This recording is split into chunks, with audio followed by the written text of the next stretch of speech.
Hello, friends. It's Lamont, your church coach. Thank you for joining me again. We're on part 3 of best practices when calling a new pastor to your church or your congregation. So important. Last time we talked about the Holy Spirit Discernment Council, pulling that together from a wise cross-section of members of the church who will lead the church in this all-important effort. It's the most important thing any church can do, calling a pastor. And I want to tell you now about a process in this video that I came up with that helps really the process have a lot of spiritual integrity. Sometimes the process is not as good as it could be.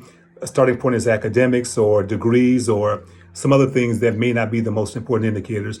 What you want to start with in this process is once you receive inquiries and people are applying or calling or reaching out, there should be a clerk or an administrative assistant with the council who simply collects the names.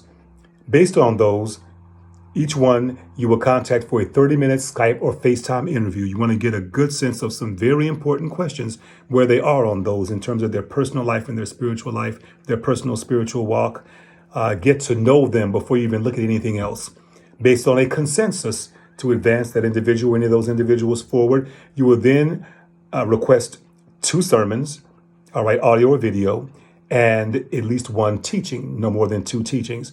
Those are important gifts. Preaching and teaching in the life of the church and are essential for any pastor. There are other skills and gifts they need, but those 2 are perhaps the most critical in terms of the daily duties of pastors. Based on a consensus there among the Holy Spirit Discernment Council, then any candidate or candidates would advance to the next step, which would be requesting a resume. All right. Academic credentials are nice. They can be great. They're not the end all be all, necessarily even the most important thing you need to look for in terms of a doctorate or what have you.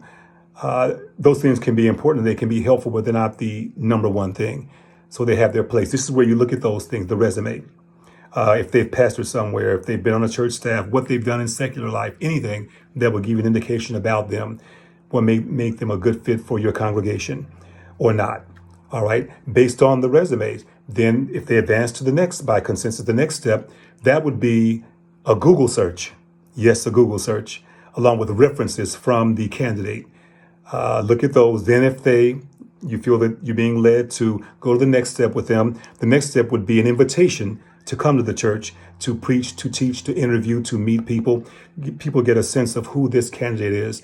Then at the very end, what you want to do is, among all those who have made it that far, and again, you've bathed this entire process in prayer, in fasting, in communal discernment, put up 1. We're going to talk more about that later. Put up 1 to recommend to the congregation a vote on that person, a yes or no vote for that 1. All right, we're going to talk more in the next 2 videos about the questions in that preliminary interview, the first interview that should be asked. Then in the next video, we're going to talk about this last step.